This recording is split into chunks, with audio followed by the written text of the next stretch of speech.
Hello my class 10th ICSC alpha student, कैसे हो।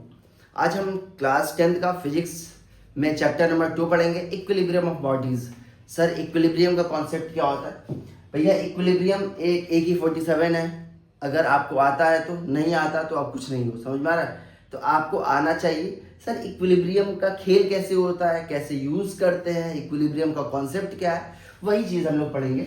तो लेट्स स्टार्ट, बिना टाइम वेस्ट किए हुए हम लोग स्टार्ट करते हैं। तो मैं बोला भैया कि इक्विलिब्रियम होता क्या हमारे पास, इक्विलिब्रियम होता क्या। पहला पॉइंट इक्विलिब्रियम के बारे में थोड़ा सा इसका फील ले लेते हैं। सर इक्विलिब्रियम अगर मैं बात करूं, equilibrium is the most powerful, equilibrium is the most powerful, is the most powerful weapon to solve a question, to solve a question को अगर सॉल्व करना है तो इक्विलिब्रियम हमारे पास सबसे पावरफुल वेपन होने वाला है इस चैप्टर के अंदर, चैप्टर नंबर 2 के अंदर। सर इक्विलिब्रियम होता क्या हमारे पास, इक्विलिब्रियम होता क्या है। सपोज करो कि हमारे पास एक बॉडी है, यहाँ पे इस तरीके से एम मास नाम की बॉडी है, और इस बॉडी पे हमारे पास बहुत सारे फोर्सेस लग रहे हैं। इस बॉडी पे हमारे पास बहुत सारे फोर्सेस लग रहे हैं। एक फोर्स इस डायरेक्शन में लग रहा है, लेट अस सपोज ये F1 है। एक फोर्स इस डायरेक्शन में लग रहा है, ये हमारे पास F2 है। एक फोर्स दबाने की कोशिश कर रहा है, ये हमारे पास F3 है। एक फोर्स हमारे पास F4 लग रहा है, यहाँ पे F4 लग रहा है।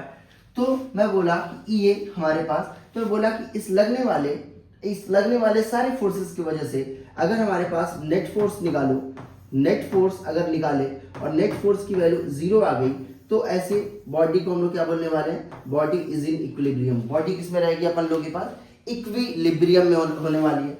सर कौन सा इक्विलिब्रियम अभी पढ़ेंगे।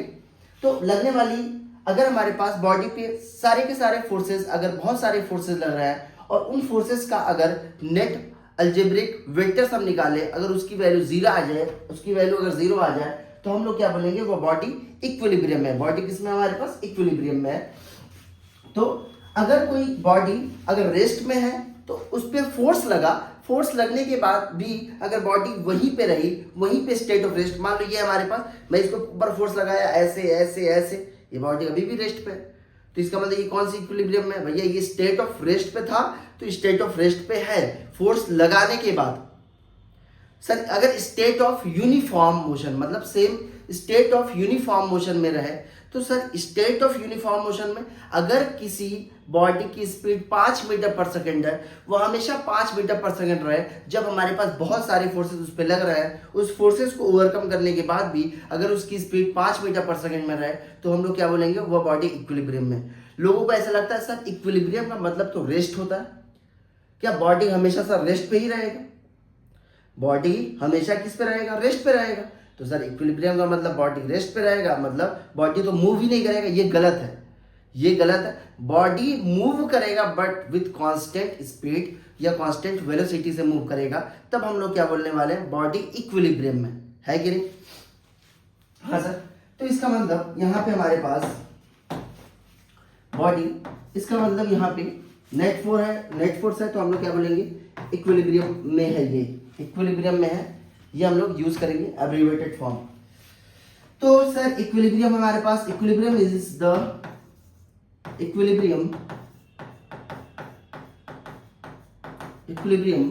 द स्टेट ऑफ रेस्ट,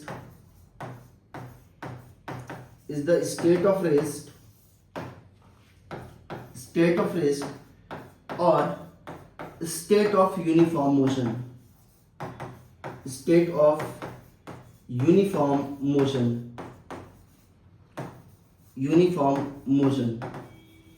ये हमारे पास।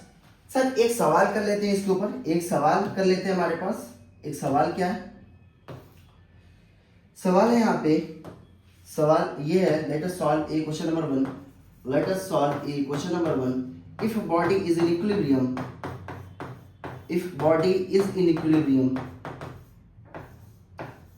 इक्विलिब्रियम, अगर बॉडी इक्विलिब्रियम में है, पहला ऑप्शन हमारे पास, body is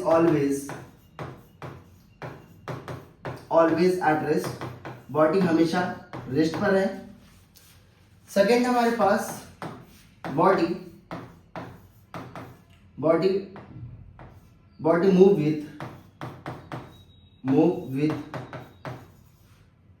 only constant velocity।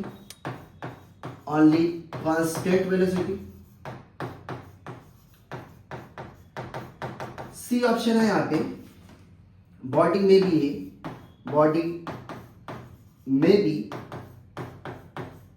may be at rest or move with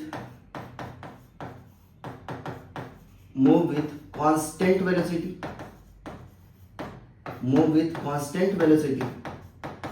and the option is none of the above। Note none of the above. कौन सा ऑप्शन सही होने वाला है? इस सवाल का जवाब आप तभी दे पाओगे जब ये आप इक्विलिब्रियम का कॉन्सेप्ट अच्छे से समझ जाओगे।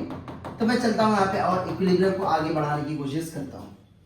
सर इक्विलिब्रियम हमारे पास दो तरीके का होता है, एक होता है ट्रांसलेशन इक्विलिब्रियम और दूसरा होगा यहाँ पे rotational equilibrium.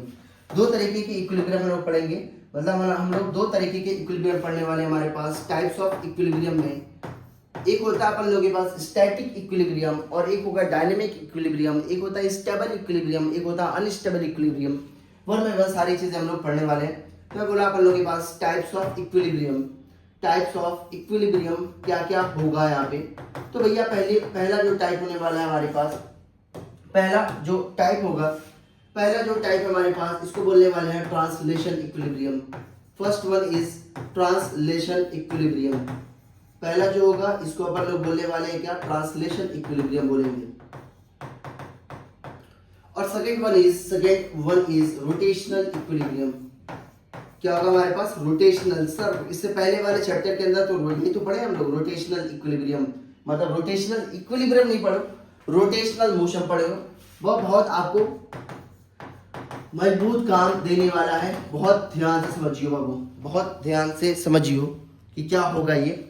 Sir translation equilibrium के अंदर अगर बात किया जाए, ट्रांसलेशन इक्विलिब्रियम के अंदर अगर हम बात करें तो आगे चलते हैं। सर ट्रांसलेशन इक्विलिब्रियम होता क्या है? ट्रांसलेशन इक्विलिब्रियम एक होता है रोटेशनल, एक होता है ट्रांसलेशनल। ट्रांसलेशन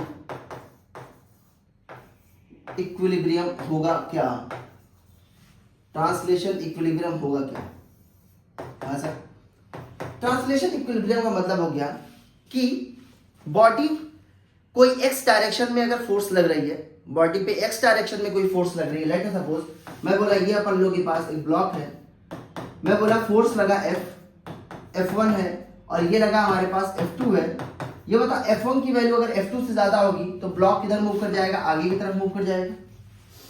अगर F2 की वैल्यू अगर इस ब्लॉक पे इस डायरेक्शन में ज्यादा लग रही है F1 का, मैं तो ब्लॉक इधर मूव कर जाएगा। तो बॉडी, ये बताओ बॉडी की स्ट्रेट लाइन पाथ में मूव कर रही है। तो अगर ये बॉडी को इक्विलिब्रियम में रखना है, बॉडी मूव ना करे, बॉडी स्टेट ऑफ रेस्ट पे है तो स्टेट ऑफ रेस्ट पर है, तब हम लोग क्या बोलने वाले? F1 और F2 बराबर होगा। मतलब नेट फोर्स की वैल्यू 0 होना चाहिए। सर कैसे? सर F1 और F2 का दोनों का मैग्नीट्यूड बराबर होना चाहिए। तो F1 माइनस F2 की वैल्यू कितनी हो जाएगी? 0। और F1 का मैग्नीट्यूड F2 के बराबर होगा। अरे है कि नहीं? है सर। तो इसी को हम लोग क्या करने वाले हैं कि मैं बोला ट्रांसलेशन इक्विलिब्रियम का मतलब हो गया if net force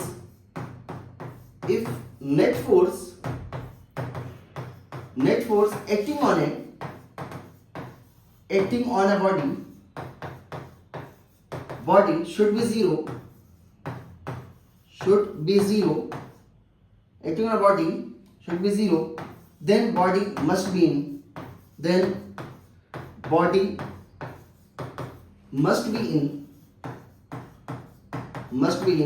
translation equilibrium. मतलब T ट्रांसलेशन इक्विलिब्रियम। जैसे मैं बोला अपन लोगों के पास, सपोज करो ये हमारे पास बॉडी है, बॉडी अपन लोगों के पास एक फोर्स ऐसे लगा हमारे पास, लेट अस सपोज F1 इस डायरेक्शन में, एक फोर्स अपन लोगों के पास ऐसे लगा, मैं बोला F2 है, एक फोर्स ऐसे लग रहा है हमारे पास F3 है, ये हमारे पास M नाम की बॉडी है। तो ये बताओ नेट फोर्स 0 होने का मतलब? सर अगर नेट फोर्स 0 होगा, बहुत ध्यान से समझियो, बहुत ध्यान सुनना, अगर नेट फोर्स जीरो हो रहा है, अगर नेट फोर्स जीरो हो रहा है तो भैया फोर्स एक्स डायरेक्शन में भी लग रहा होगा और वाई डायरेक्शन में भी लग रहा होगा। सपोज करो एक्स डायरेक्शन में आप फोर्स को बैलेंस कर दिए मगर वाई डायरेक्शन में आप बैलेंस ही नहीं किए, हो सकता है कि नहीं? अगर वाई डायरेक्शन में आप बैलेंस कर दिए, एक्स डायरेक्शन में बैलेंस किए ही नहीं, तो ये बताओ एक्स डायरेक्शन में मूव कर जाएगी बॉडी। तो इसका मतलब फोर्स जो है एक्स डायरेक्शन में बैलेंस होना चाहिए और वाई डायरेक्शन में बैलेंस होना चाहिए। मैं बोला कि अगर एक्स डायरेक्शन में अगर इसको लिखा जाए, मैं बोलूंगा हमारे पास नेट फोर्स जो होगा एक्स डायरेक्शन में वो कितना होगा, जीरो होना चाहिए। नेट फोर्स जीरो होगा मतलब नेट फोर्स का मतलब क्या हुआ, मास। और ये बताओ अगर एक्स डायरेक्शन में नेट फोर्स लिख रहा हो तो एक्सेलरेशन कौन से डायरेक्शन का लोगे, एक्स डायरेक्शन का। तो ये होगा एक्सेलरेशन एक्स डायरेक्शन, ये होगा हमारे पास जीरो, और यहाँ पे क्या होगा एक्सेलरेशन, ये हो जाएगा अपन लोगों के पास जीरो। अब अगर मैं बोलूँ सर वाई डायरेक्शन में भी तो हो सकता है, ये बताओ ऐसा नहीं है फोर्स का कुछ कंपोनेंट एक्स डायरेक्शन में होगा, हो सकता है वाई डायरेक्शन में कुछ। सर वाई डायरेक्शन में बैलेंस होना चाहिए, हाँ सर। तो मैं बोला अपन लोगों के पास sir net force Y direction में क्या होना चाहिए, जीरो। अगर जीरो है तो एक्सेलरेशन भी वाई डायरेक्शन में लिखो, because force is a vector quantity. तो इसका मतलब एक्सेलरेशन इन वाई डायरेक्शन ये भी कितना हो जाएगा, जीरो। सर एक्सेलरेशन जीरो होने का मतलब क्या है? सर एक्सेलरेशन जीरो होने का मतलब ये है कि बॉडी हमारे पास, एक्सेलरेशन जीरो होने का मतलब ये है कि बॉडी या तो ये रेस्ट पर है, रेस्ट पर मतलब मूव ही नहीं कर रहा। तो एक्सेलरेशन का फॉर्मूला पता है ना, एक्सेलरेशन का फॉर्मूला क्या होता है, v minus you by T. या बॉडी हो सकता है कांस्टेंट वेलोसिटी से मूव करे। अगर कांस्टेंट वेलोसिटी से मूव करेगा तो u भी सेम और v भी सेम। जैसे अगर मैं बोला कि ये मास है हमारे पास, सपोज करो ये 5 मीटर पर सेकंड से हॉरिजॉन्टल डायरेक्शन में मूव कर रहा था, ये हमारे पास तब भी कुछ टाइम बाद भी ये 5 मीटर पर सेकंड से मूव कर रहा है, तो u भी सेम है और v भी सेम है। तो एक्सेलरेशन की वैल्यू कितनी होगी, 5 minus 5 divide by T. 5 minus 5 कितना हो जाएगा, जीरो। मतलब एक्सेलरेशन की वैल्यू कितनी हो जाएगी, जीरो। या तो हो सकता है कि ये जो है अपन लोगों के पास बॉडी मूव करे कुछ कांस्टेंट वेलोसिटी से। क्या होगा हमारे पास, body move with constant velocity, body move with constant velocity. या तो बॉडी रेस्ट पर हो या बॉडी मूव करे, body move with constant velocity, body constant velocity से मूव करे। ये दो केस है। क्या इक्विलिब्रियम का मतलब बॉडी हमेशा रेस्ट पर रहेगी, ना ना ना, ये भी केस बनेगा। एक चीज याद करना, क्या इक्विलिब्रियम होने से क्या बॉडी हमेशा रेस्ट पर रहेगी, ना। रेस्ट पर रहे हो भी सकती है और वो कांस्टेंट वेलोसिटी से मूव भी कर सकती है। We have two options here, हमारे पास दो ऑप्शंस है कि नहीं। अब ये बताओ यहाँ पे ये जो सवाल है, ये फिर बॉडी इज इन इक्विलिब्रियम, क्या body is always at rest, ये तो गलत है सर। अभी देखे हैं कि बॉडी मूव कर सकती है कांस्टेंट वेलोसिटी से, बिकॉज एक्सेलरेशन जीरो होने का मतलब या तो बॉडी रेस्ट पर है या तो बॉडी कांस्टेंट वेलोसिटी से मूव कर रही है। बॉडी कांस्टेंट वेलोसिटी से मूव कर रही है, हाँ सर। क्या body move with only constant velocity, गलत है सर। ये भी बॉडी में बी एट रेस्ट और मूव विथ, हाँ सर, बॉडी या तो रेस्ट पर होगी या तो ये कांस्टेंट वेलोसिटी से मूव करेगी। सर ये ऑप्शन क्या होने वाला है, 100% सही होने वाला है। अरे फील आया कुछ, हाँ सर आया। तो इसका मतलब यहाँ पे भी हमारे पास दो केस बनेगा, यहाँ पे भी दो केस बनेगा, बॉडी इज एट रेस्ट और body move with constant velocity, body move with constant velocity, constant velocity है कि नहीं। तो हम लोग क्या बोलेंगे कि बॉडी, सर एक सवाल कर लेते हैं इस पे। मैं बोला कि मान लो, बहुत ध्यान सुनना, बहुत ध्यान से सुनना अपन लोगों के पास। Let us solve a question number 1, let us solve a question number 1। मैं बोला अपन लोगों के पास सपोज करो कि यहाँ पे हमारे पास एक रॉड रखी हुई है, एक रॉड है अपन लोगों के पास।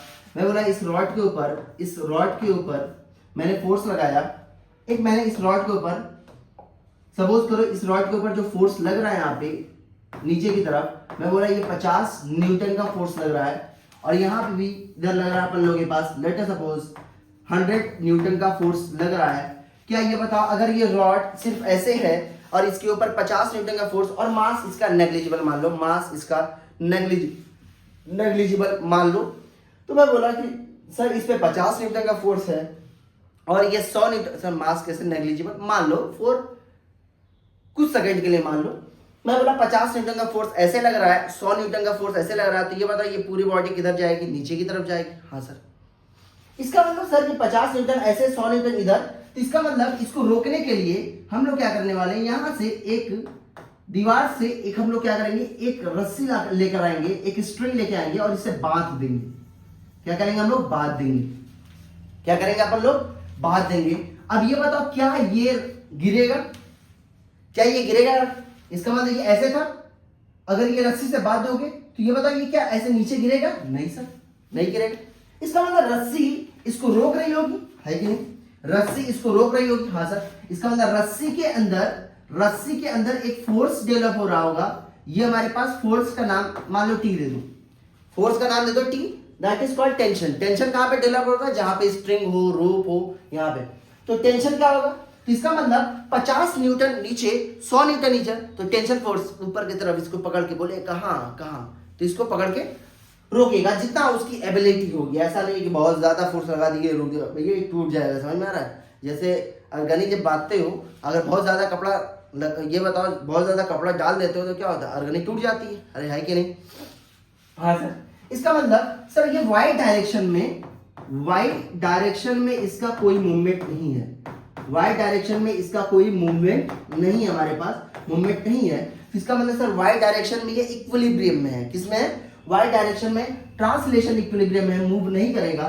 तो इसका मतलब मैं बोला कि summation of all the force in Y direction क्या होगा, अपन लोगों के पास 0 होगा, है कि नहीं? नेट फोर्स वाई डायरेक्शन में कितना होना है, 0 होगा। सर नेट फोर्स, समेशन का मतलब क्या होता है, इसका मतलब होता है नेट। इसका मतलब क्या होगा हमारे पास, net force on Y direction, net force in Y direction कितना हो जाएगा, 0। सर वाई डायरेक्शन में अगर नेट फोर्स 0 है तो ये बताओ, मैं बोला कि ऊपर वाला फोर्स, ये बताओ ऊपर वाला जो फोर्स है, अपवर्ड फोर्स डाउनवर्ड फोर्स के बराबर होगा कि है सर? ये बताओ वाई डायरेक्शन में अगर इक्विलिब्रियम में, तो जितना ऊपर फोर्स लगेगा उतना नीचे फोर्स लगेगा, सिंपल। आप नेगेटिव साइन से बच जाओगे। तो बोला अपवर्ड फोर्स जितना होगा, अपवर्ड फोर्स जितना होगा वह क्या होगा अपन लोगों के पास, ये डाउनवर्ड फोर्स होगा। हाँ सर, अब ये बताओ बाबू ऊपर अपवर्ड फोर्स कितना लग रहा है, अपवर्ड फोर्स ऊपर की तरफ कितना लग रहा है सर? ऊपर की तरफ तो टी लग रहा है। हाँ सर, नीचे की तरफ सर एक 50 न्यूटन, एक 100 न्यूटन, तो सर ये होगा हमारे पास 50 प्लस 100 और ये होगा अपन लोगों के पास 150 न्यूटन। रस्सी 150 न्यूटन फोर्स डेवलप करेगा, इसको मूव ना करे, ये नीचे ना गिरे, है कि नहीं? तो यहां से हम लोग बात दिए अपन लोगों के पास। अब सवाल ये है सर, सवाल ये है कि क्या ये रस्सी, ये हमारे पास जो रॉड है और ये हम लोग यहाँ पे बात है, सपोज करो सेंटर पे मैंने बात दिया, सपोज करो ये सेंटर है, इस रॉड का सेंटर पे मैंने बात दिया, तो ये बताओ क्या ये ऐसे होगा टिल्ट इस, ये बताओ ये क्या हो सकता है, या तो ये टिल्ट इस साइड हो जाएगा, या तो हो सकता है टिल्ट हो जाए इस साइड। सर टिल्ट का मतलब क्या हुआ भैया, 100 न्यूटन का फोर्स ज्यादा है, 50 न्यूटन कम है, तो इसका 100 वाला इसको ऐसे तो कर सकता है, नीचे तो नहीं गिरेगा, ट्रांसलेशन तो नहीं होने देगा, मगर ये बताओ ये रोटेट तो हो सकता है ना, इस पॉइंट के अबाउट ये रोटेट तो हो सकता है ना। अगर रोटेट होगा तो क्या ये रोटेशनल इक्विलिब्रियम में, इसका मतलब सर आगे जो पढ़ाने वाले रोटेशनल इक्विलिब्रियम। हाँ, तो इसका मतलब नेट फोर्स अगर 0 है तो एक बात ख्याल में रखना बाबू, एक बात ख्याल में रखना कि if net force in x direction 0 है, एक्स डायरेक्शन में अगर नेट फोर्स 0 है तो आप मत कुछ करना, ये वाला फोर्स को राइट हैंड साइड वाले जो फोर्स को लेफ्ट हैंड साइड के बराबर कर देना। मैं बोला कि अगर वाई डायरेक्शन में अगर फोर्स है तो हम लोग क्या करने वाले हैं, ऊपर वाले फोर्स को, अपवर्ड फोर्स को डाउनवर्ड फोर्स के बराबर कर देना। आप साइन से बच जाओगे, निगेटिव पॉजिटिव नहीं लगाना पड़ेगा। तो ऑलवेज तो ये होगा हमारे पास, तो एक्स डायरेक्शन में नेट फोर्स 0 का मतलब ये है कि नहीं। आगे चलते हैं, हम लोग बात करते हैं रोटेशनल इक्विलिब्रियम की, बात करेंगे किसकी, रोटेशनल इक्विलिब्रियम की। रोटेशनल इक्विलिब्रियम की सर बात किया जाए तो मैं बोला यहाँ पे भैया rotational equilibrium, rotational equilibrium. I think आप लोग पिछला वाला लेक्चर देखे होंगे, इक्विलिब्रियम, इक्विलिब्रियम है कि नहीं। तो रोटेशनल इक्विलिब्रियम का मतलब क्या हुआ कि बॉडी पे अगर हम लोग देखा जाए तो ये पता बॉडी रोटेट भी नहीं करनी चाहिए। रोटेशनल इक्विलिब्रियम का एक ही मतलब है, कोई पूछेगा रोटेशनल इक्विलिब्रियम का मतलब क्या होगा, रोटेशनल इक्विलिब्रियम का मतलब एक लिख लेना, बॉडी किसी भी पॉइंट के अबाउट, किसी भी पॉइंट के अबाउट रोटेट नहीं करनी चाहिए, रोटेट नहीं होनी चाहिए, नहीं होनी चाहिए, चाहे कुछ भी हो जाए, तब रोटेशनल इक्विलिब्रियम मिलेगा, तब हमें रोटेशनल इक्विलिब्रियम मिलने वाला है। तो बॉडी किसी भी पॉइंट के अबाउट रोटेट नहीं होनी चाहिए, तब अगर तो मैं बोला ठीक है सर। तो सर रोटेशनल इक्विलिब्रियम में अगर बात किया जाए तो मैं बोला कि अपन लोगों के पास रोटेशनल इक्विलिब्रियम के अंदर हम लोग एक चीज पढ़े थे, मोमेंट निकालने का तरीका। सर मोमेंट कैसे निकालते हैं हम लोग, moment of force, moment of force किसी भी फोर्स का मोमेंट निकालोगे, फोर्स अबाउट पाइवोटेड पॉइंट या हिंज, या अपन लोग के पास कोई फलक्रम के अबाउट आप निकालोगे जिससे बॉडी बनी रहती है, मतलब बॉडी जिससे सपोर्ट पे रहती है, उसको हम लोग क्या बोलते हैं, फलक्रम। तो मोमेंट ऑफ फोर्स कैसे निकालते हैं यहाँ पे, जैसे मैं बोला एग्जांपल देखो, यहाँ पे एग्जांपल देखो, मैं बोला अपन लोगों के पास सपोज करो कि ये हमारे पास बॉडी, ये हमारे पास ये है इस तरीके से, और ये बॉडी को मैं बोला यहाँ पे फोर्स लगाया F, मैंने फोर्स लगाया F, तो ये बताइए बॉडी ये d डिस्टेंस है, तो मैं बोला कि जितना दूर फोर्स लगाओगे उतना ज्यादा मोमेंट मिलेगा, मतलब रोटेशनल इफेक्ट उतना ज्यादा मिलेगा, ये d होगा। तो ये बताओ यहाँ पे मोमेंट ऑफ फोर्स का फॉर्मूला क्या आ जाता है, मोमेंट ऑफ फोर्स का फॉर्मूला आ जाएगा F इंटू डी। याद करना d क्या होगा, d is a perpendicular distance from the point of reference या from the axis of rotation to the line of action of force. तो ये बताओ F और D हमेशा अगर आपस में परपेंडिकुलर होगा तो आपको मैक्सिमम रोटेशन मिलेगा, मैक्सिमम रोटेशनल इफेक्ट मिलेगा, मैक्सिमम अमाउंट ऑफ टर्निंग मिलेगा। हाँ सर, F इंटू डी होगा। तो ये होगा हमारे पास, इस तरीके से निकालते हैं। जैसे फॉर एग्जांपल कर लेते हैं, एक एग्जांपल जल्दी से कर लेते हैं ताकि क्विक रिवीजन हो जाए। मैं बोला अपन लोगों के पास सर ये बताइए कि मैं बोला यहाँ पर, और ये है यहाँ पे इस तरीके से रॉड, मैंने बोला ये अपन लोगों के पास 100 न्यूटन का फोर्स मैंने लगाया यहाँ पर, और मैंने यहाँ पे 50 न्यूटन का फोर्स लगाया, सेम एज प्रीवियस वन। मैं बोला ये डिस्टेंस है लेट अस सपोज 0.5 मीटर, ये डिस्टेंस 1 मीटर ले लूं, ये डिस्टेंस है 1 मीटर, और ये भी डिस्टेंस है 1 मीटर, ये भी डिस्टेंस है 1 मीटर। तो ये बताओ O के अबाउट नेट मोमेंट क्या होगा हमारे पास। मैं बोला नेट मोमेंट, मैं इससे पहले वाले लेक्चर के अंदर सारे सवाल कराया हूँ, ये नेट मोमेंट अबाउट O कितना होने वाला है। सर नेट मोमेंट अगर निकालना है तो सिंपल है सर, सिंपल है। आप कैसे करेंगे नहीं जानता, मगर करना तो है ही। सर O के अबाउट नेट मोमेंट निकालना है, तो सर नेट मोमेंट अगर निकालना है O के अबाउट, तो हम लोग क्या करने वाले हैं, नेट मोमेंट अगर निकालना है, समेशन का मतलब क्या हुआ, नेट मोमेंट O के अबाउट निकालोगे तो ये होगा, ये बताओ 100 न्यूटन O के अबाउट क्या कर रहा है, क्लॉकवाइज रोटेशन कराएगा एंटी क्लॉकवाइज। सर 100 न्यूटन वाला क्लॉकवाइज है एंटी क्लॉकवाइज, सर ये क्लॉकवाइज होगा। और मैं एक चीज बताया था कि या तो क्लॉकवाइज को पॉजिटिव लो या तो एंटी क्लॉकवाइज को नेगेटिव लो। तो मैं बोला यहाँ पे क्लॉकवाइज को मैं पॉजिटिव लेता हूं और एंटी क्लॉकवाइज को मैं नेगेटिव लूंगा। सर O के अबाउट अगर मोमेंट निकाला जाए 100 न्यूटन का तो कितना आएगा सर, 100 न्यूटन इंटू 1, ये होगा हमारे पास 100 इंटू 1। और ये क्या कर रहा है O के अबाउट, ये बताओ ये क्लॉकवाइज या एंटी क्लॉकवाइज, सर ये तो क्लॉकवाइज कर रहा है, तो ये होगा क्लॉकवाइज माइनस, और ये होगा अपन लोगों के पास 50 इंटू 1। क्यों नेगेटिव, बिकॉज ये एंटी क्लॉकवाइज कराएगा रोटेशन, O के अबाउट एंटी क्लॉकवाइज रोटेशन कराने वाला है।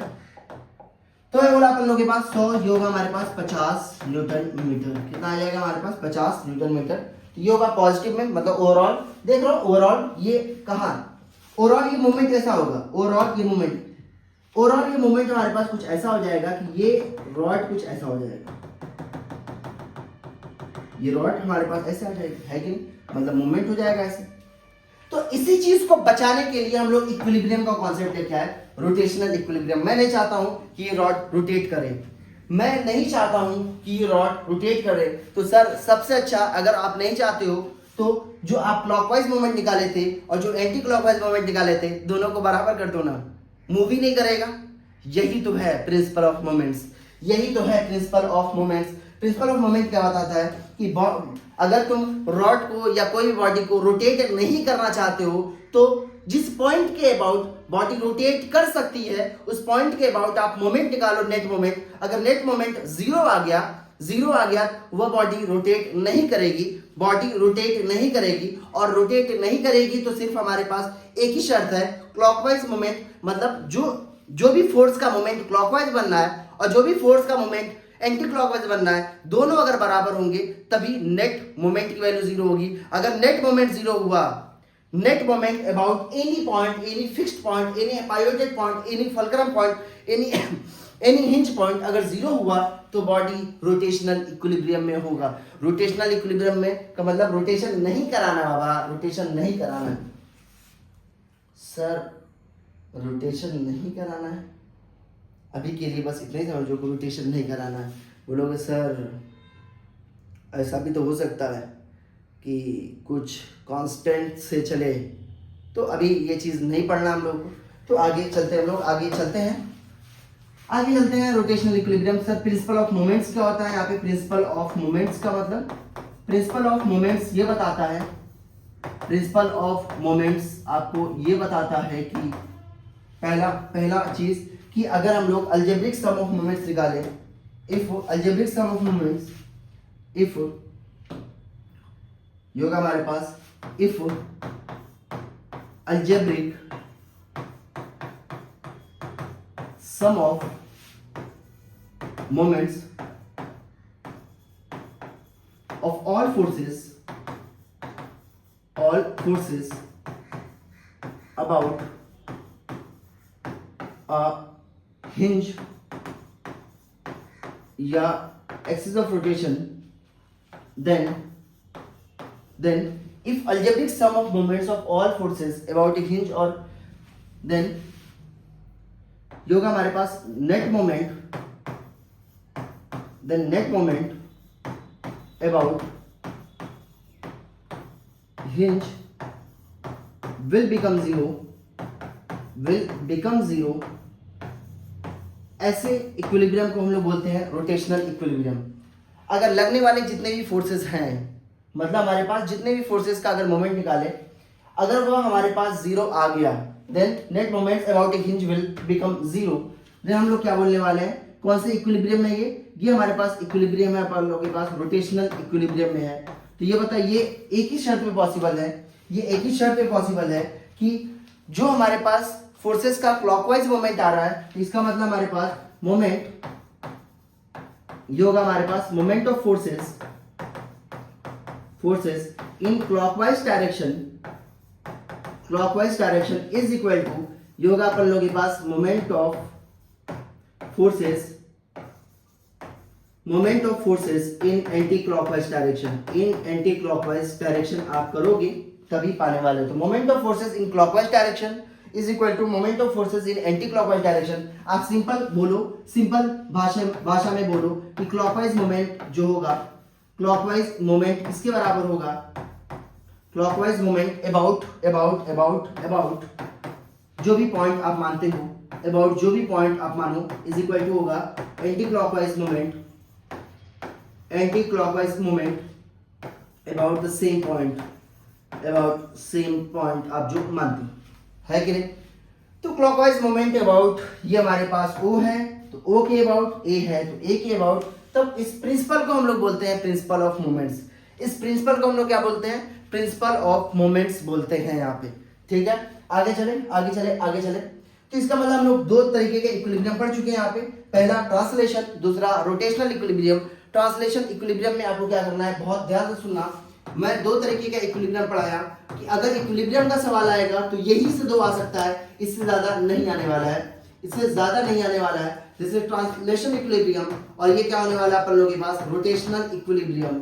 क्या होगा, रोटेशनल इक्विलिब्रियम होगा अपन लोगों के पास। तो एक चीज याद करना, सवाल के लिए आपको क्या करना पड़ेगा, सर अगर ट्रांसलेशन इक्विलिब्रियम है तो नेट फोर्स एक्स डायरेक्शन में जीरो होगा, नेट फोर्स अगर एक्स डायरेक्शन में 0 है तो मैं बोलूंगा लगने वाला राइट वाला फोर्स लेफ्ट वाले फोर्स के बराबर कर देना, सिंपल। राइट वाला फोर्स लेफ्ट वाले फोर्स के बराबर कर देना। और सर सेकंड पॉइंट है अगर नेट फोर्स वाई डायरेक्शन में नेट फोर्स अगर 0 है तो ऊपर अपवर्ड फोर्स डाउनवर्ड फोर्स के बराबर कर देना। सर रोटेशनल इक्विलिब्रियम में क्या करना पड़ेगा?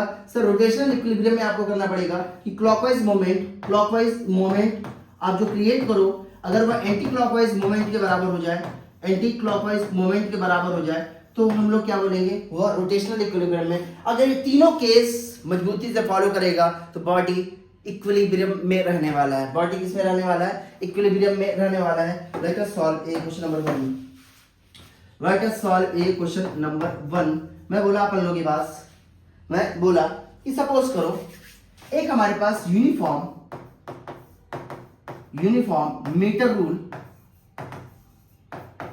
मीटर रूल है हमारे पास। इसको हम लोग हॉरिजॉन्टली प्लेस किए। क्या? हॉरिजॉन्टली हम लोग इसको रखें हॉरिजॉन्टल पोजीशन पे। सर यूनिफॉर्म मीटर रूल का मतलब क्या हुआ? यूनिफॉर्म मीटर रूल का मतलब क्या हुआ यहाँ पे बहुत ध्यान से समझना। यूनिफॉर्म मीटर रूल का मतलब क्या हुआ? यूनिफॉर्म मीटर रूल का मतलब हो गया हमारे पास एक स्केल होगा, ये होगा हमारे पास एक स्केल होगा, बहुत ध्यान सुनना।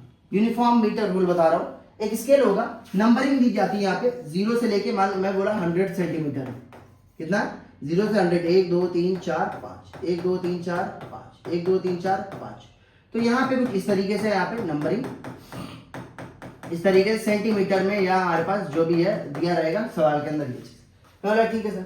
इसको मैं यहां से मैंने क्या किया? इसको फिक्स कर दिया कि ये मूव नहीं करेगा, मतलब ट्रांसलेशन इक्विलिब्रियम हम लोग यहाँ पे मेंटेन कर दिए कि अब ये नीचे नहीं गिर सकता। मैं यहाँ पे लेकर आया स्प्रिंग बैलेंस, मैं यहाँ पर लेकर आया स्प्रिंग बैलेंस और स्प्रिंग बैलेंस को मैं यहाँ पे लाकर अटैच कर दिया। यहाँ पे मैं लेकर आया एक स्प्रिंग बैलेंस। स्प्रिंग बैलेंस क्या होता है? जो वेट को मेजर करता है, मतलब छोटी वेट को मेजर जो करता है, मतलब स्मॉल बॉडीज के वेट को मेजर करना है तो हम लोग स्प्रिंग बैलेंस यूज करते हैं। हम लोग क्या यूज करते हैं यहाँ पे? स्प्रिंग बैलेंस यूज करेंगे। हाँ सर, क्या यूज करेंगे हम लोग? स्प्रिंग बैलेंस यूज करने वाले। हाँ, और स्प्रिंग बैलेंस में एक तरफ तो ये फिक्स्ड होता है और दूसरी तरफ हुक लगा होता है, जाकि यहाँ पे आप कोई भी वेट रख सको। मान लो यहाँ पे वेट यहाँ पे मैं रखा, मान लो 1 2 3, मतलब 3 वेट मैं डाल दिया इस तरीके से। तो स्प्रिंग बैलेंस में भी यहाँ पे बताएगा कितना ये हमारे पास फोर्स की वैल्यू आपको बता देगा, यहाँ पे इस तरीके से दिया रहेगा। हाँ सर, मैं एक तरफ क्या किया? एक तरफ मैंने स्प्रिंग बैलेंस लगाया और यहां से मैंने कुछ वेट को जोड़ दिया और मैं बोला ये वेट हमारे पास W1। क्या है? ये वेट हमारे पास W1 स्लॉटेड वेट है कि इस वेट को मैं निकाल भी सकता हूं और लगा भी सकता हूं, स्लॉटेड वेट है। मैं बोला एक तरफ मैंने क्या किया? एक तरफ मैं एक और स्प्रिंग बैलेंस लेके आया और दूसरा वेट लगाया। एक तरफ मैंने एक और स्प्रिंग बैलेंस लेकर आया और मैं दूसरा वेट यहां पर लगाया और मैं बोला यहां पे जो वेट है ये हमारे पास सपोज करो 1 2 3 4, तो ये हमारे पास W वेट है। W वेट का मतलब ये बताओ, वेट अगर निकालना होगा तो मास दिया रहेगा, मास अगर गिवन होगा तो वेट कैसे निकालोगे बाबू? वेट कैसे निकालते हैं? तो वेट निकालने का फॉर्मूला बन जाएगा mg। कितना होगा अपन लोगों के पास? mg। मैं बोला कि W1 और W2 की वजह से, W1 और W2 की वजह से, तो मैं बोला ये हमारे पास जो फिक्स्ड पॉइंट है, ये फिक्स्ड पॉइंट है। अगर W2 if W2 is greater than W1, अगर W2 की वैल्यू W1 से ज्यादा हुआ, मतलब इसका वेट ज्यादा है, ये 60 न्यूटन का है तो ये 30 न्यूटन का है, तो ये बताओ ये पूरा का पूरा जो यूनिफॉर्म मीटर रूल है, ये जो मीटर हमारे पास, ये जो स्केल है वो किधर बेंड कर जाएगा? सर जो स्केल है वो इस तरीके से, ये स्केल था हमारे पास ऐसे, अब ये स्केल हमारे पास इस पॉइंट के अबाउट, जिस पॉइंट से आप बांधे हो फलक्रम के अबाउट, ये हमारे पास, तो ये क्या होगा? सर W2 ज्यादा है तो मतलब ये हमारे पास ऐसे रोटेशन कर जाएगा, ऐसे टिल्ट हो जाएगा। हाँ सर, ये ऐसे टिल्ट हो जाएगा। मैं नहीं चाहता हूं कि ये टिल्ट हो, मैं नहीं चाहता हूं टिल्ट हो। सर अगर ये केस बन गया if W1 is greater than W2, तो तब कैसा केस बनेगा? सर अगर ऐसा केस बना तो ये होगा हमारे पास ऐसा, इसका मतलब W1 की वैल्यू अगर W2 से ज्यादा हुआ तब कैसा केस बनेगा? सर ऊपर वाला सही क्यों गया? W2 की वैल्यू अगर W1 से ज्यादा रहे तो ये करेगा। सपोज करो यहां का लेंथ और यहाँ का लेंथ दोनों बराबर है। एज्यूम कर लेना L1 और L2 दोनों बराबर है हमारे पास। इस केस के लिए L1 और L2 दोनों बराबर हैं, तो मैं बोला कि W2 की वैल्यू W1 से ज्यादा है तो ये ऐसे, और W1 की वैल्यू W2 से ज्यादा है तो ये ऐसे रोटेट कर जाएगा एंटी क्लॉकवाइज डायरेक्शन में, तो ये क्लॉकवाइज डायरेक्शन में रोटेट कर गया। और ये क्या होगा अपन लोगों के पास, सर ये तो एंटी क्लॉकवाइज डायरेक्शन में रोटेट कर जाएगा। हाँ सर, ये हमारे पास ऐसे रोटेट कर जाएगा, तो ये एंटी क्लॉकवाइज डायरेक्शन में रोटेट कर जाएगा। अब मैं क्या चाहता हूं सर, मैं चाहता हूं L1 और L2 दोनों बराबर थे सर। W2 की वैल्यू अगर मान लो W1 से ज्यादा है, तो मैं चाहता हूं कि ये बैलेंस रहे, इस पॉइंट के अबाउट ये बैलेंस रहे, इस पॉइंट के अबाउट ये बैलेंस रहे। तो बैलेंस रहे तो इसका मतलब W2 इस पॉइंट के अबाउट क्लॉकवाइज मूवमेंट चाह रहा है, क्लॉकवाइज मूवमेंट चाह रहा है, और W1 इस पॉइंट के अबाउट किधर, W1 इस पॉइंट के अबाउट किधर मूवमेंट चाह रहा है, anti clockwise.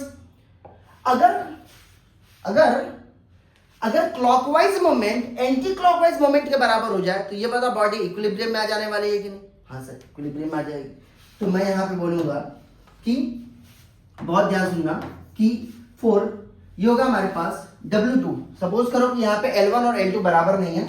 If L1 is not is equal to L2, तो मैं बोला हमारे पास clockwise moment for equilibrium, clockwise moment about A is equal to क्या होगा हमारे पास, anti clockwise moment about A के बराबर हो जाएगा। क्लॉकवाइज मोमेंट का मतलब क्या हुआ, W2, ये होगा हमारे पास W2 इंटू ये होगा हमारे पास वेट ऐसे लग रहा है और डिस्टेंस L2 इस तरीके से, वेट W1 ऐसे लग रहा है, डिस्टेंस L1 है, रहा है कि नहीं। तो ये हमारे पास वेट और फोर्स, ये वेट का मतलब क्या होगा फोर्स, और ये डिस्टेंस क्या होगा हमारे पास परपेंडिकुलर है। ये किसके बराबर होगा, ये होगा हमारे पास W1 इंटू L1। तो इसको हम लोग क्या बोलने वाले हैं, इसको अपन लोग बोलते हैं, यही होगा अपन लोगों के पास verification of principle of moments by using uniform meter rule. तो यूनिफॉर्म मीटर रूल से आप ये वेरीफाई कर सकते हो कि clockwise moment anti clockwise moment के बराबर होगा, तो ये जहां था वैसे ही रहेगा, टिल्ट नहीं करेगा, मतलब नो टिल्टिंग। क्या होगा अपन लोगों के पास, नो टिल्ट, है कि नहीं। आगे चलते हैं। एक होता है अपन लोगों के पास स्टैटिक इक्विलिब्रियम और एक होता है हमारे पास, एक होगा स्टैटिक इक्विलिब्रियम और दूसरा होता है यहाँ पे dynamic equilibrium. Sir static equilibrium क्या होता है,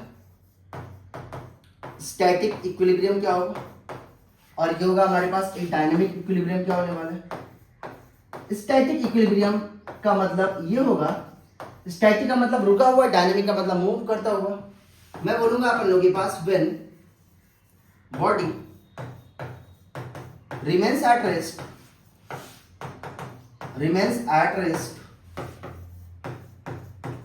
when body remains at rest under the influence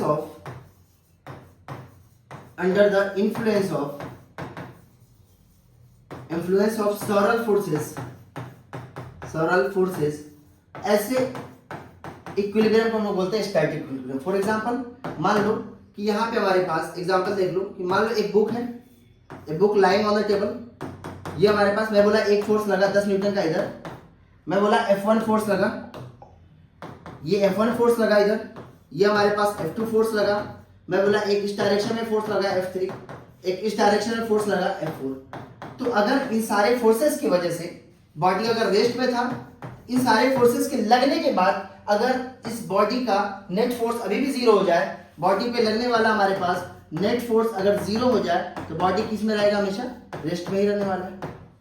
तो ऐसे इक्विलिब्रियम को हम लोग क्या बोलने वाले हैं, स्टैटिक इक्विलिब्रियम बोलेंगे। क्या बोलेंगे, स्टैटिक इक्विलिब्रियम बोलने वाले हैं। कहानी है डायनामिक इक्विलिब्रियम की। डायनामिक इक्विलिब्रियम का मतलब क्या हुआ अपन लोगों के पास, when body remains at same state of motion, same, क्योंकि डायनामिक का मतलब movement, same state of motion under the influence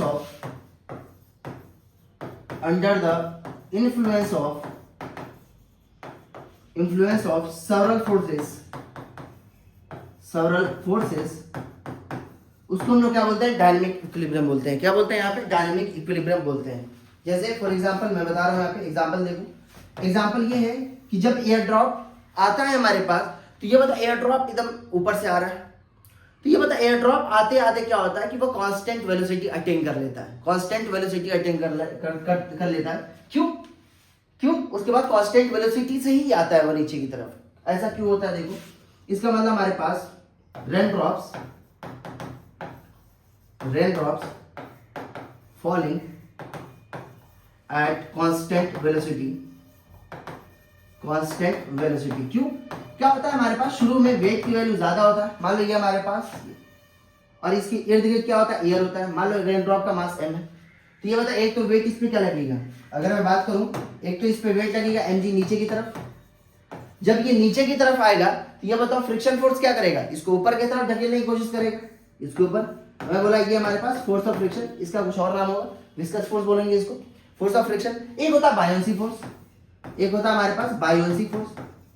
क्या होता है बायोंसी फोर्स का मतलब हो गया कि एक होता है ना कि जब पानी के अंदर जाते हो तुम हल्के लगते हो, क्यों? बायोंसी फोर्स लगता है ऊपर की तरफ, तो बायोंसी फोर्स ऊपर की तरफ लग रहा है क्योंकि एयर है, इर्द गिर्द फ्लूइड रहेगा तभी तो बायोंसी फोर्स लगेगा। तो फ्लूइड क्या है, इस मास के इर्द गिर्द क्या है, इस एयर के मतलब ये वाटर ड्रॉपलेट के, तो ये इर्द गिर्द क्या है, एयर है, तो एयर बायोंसी फोर्स लगाएगा। तो अगर ये हमारे पास इक्विलिब्रियम में चाहते हो, ऊपर वाला फोर्स नीचे वाले, और ये कांस्टेंट वेलोसिटी से चलता है, वेलोसिटी यहाँ पे कांस्टेंट है, मूव करता है सीधे।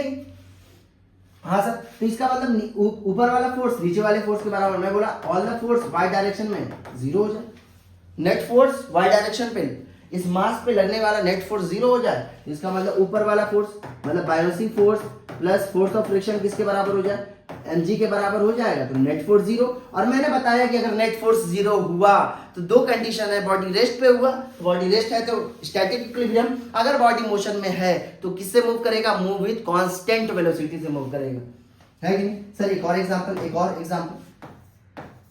एग्जांपल सर, ये तो हुआ रेन ड्रॉप वाला।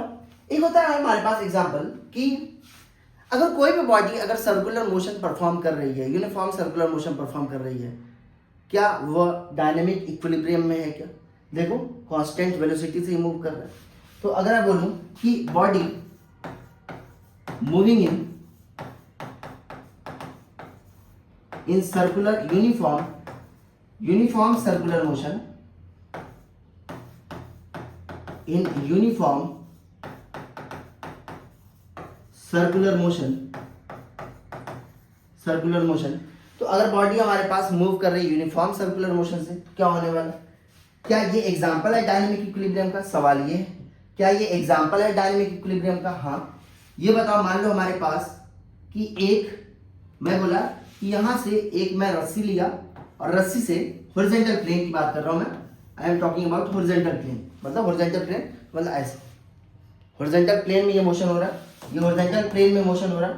मैं बोला यहाँ पे लेकर आया और यहाँ से ये हमारे पास circular motion, uniform circular motion कर रहा है, मतलब इस प्लेन पे ही कर रहा है, ऐसे कर दो यूनिफॉर्म। तो मैं बोला ये हमारे पास रस्सी है और ये हमारे पास मास m, ये क्या है, मास m है, और ये अपन लोगों के पास ये रस्सी बाबू, ये है हमारे पास रस्सी। अब सपोज करो एक स्टोन को यहाँ से टाइट कर दिए इस रस्सी से और घुमाओगे, तो ये बताइए घूमी करेगा। मैं बोला इस तरीके से घुमाना है कि स्पीड की वैल्यू कांस्टेंट रहे। क्या स्पीड की वैल्यू क्या रहे? कांस्टेंट रहे। ठीक है सर स्पीड की वैल्यू कांस्टेंट है, बट ये बताओ सेंट्रीपिटल फोर्स का मतलब क्या होता है? मतलब कोई भी फोर्स सेंट्रीपिटल फोर्स बन जाता है, any force which is acting towards the centre of force, centre of ये होगा हमारे पास सेंटर ऑफ सर्कुलर मोशन, तो ये सेंटर ऑफ सर्कुलर पाथ। तो कोई भी फोर्स अगर सेंटर की तरफ लगेगा वह सेंट्रीपिटल फोर्स जैसा बिहेव करने लगेगा, वही सेंट्रीपिटल फोर्स बन जाता है। सर यहाँ पे एक फोर्स आएगा टेंशन, जो रस्सी, जाहिर सी बात हमारा रस्सी में एक टेंशन आता है, रस्सी फोर्स क्रिएट करेगा। तो रस्सी में जो टेंशन आया तो वह क्या करेगा, इसको बाहर की तरफ नहीं, उसको अंदर की तरफ लेके जाएगा। क्या ऐसा होता है क्या ये ऐसे ये मूव करके यहाँ पे आ गया फिर यहाँ पे आ गया, ऐसा होता है क्या? ना। इसका मतलब ये जो बॉल है वह क्या करेगा, कांस्टेंट, इस बॉल पे टेंशन टी लग रहा है। सर एक और कोई फोर्स नहीं है क्या? यहाँ पे कोई फोर्स है क्या? अगर तुम बाहर से देखोगे तो एक फोर्स है। अगर इस स्टोन पे तुम जाके बैठ जाओगे, तो यहाँ पे एक तुम्हें फोर्स और फील होगा बाहर की तरफ, एक और फोर्स फील होगा बाहर की तरफ, इसको हम लोग क्या बोलते हैं? Centrifugal force. बाहर की तरफ अगर जाओगे, बाहर से अगर तुम देखोगे, उसको बोलते हैं इनर्शियल फ्रेम। इनर्शियल फ्रेम का मतलब एक्सेलरेशन तुम्हारा जीरो होगा जहां से तुम देख रहे हो। अगर स्टोन को बैठा दिया जाए यहाँ पे स्टोन पर एक बंदे को, तो यहाँ पे एक आउटवर्ड फोर्स फील होगा। जैसे तुम कार में चलते हो, कार जब कोई भी टर्न लेती है तो तुम बाहर की तरफ एक फोर्स फील करते हो, उस फोर्स का नाम क्या है? Centrifugal force. और अंदर ये टेंशन के साथ फील करेगा हमारे पास सेंट्रीपिटल फोर्स, और ये दोनों इक्वल होंगे और अपोजिट होंगे, तो नेट फोर्स की वैल्यू कितनी हो जाएगी यहाँ पे? जीरो। नेट फोर्स जीरो होने की वजह से क्या होगा?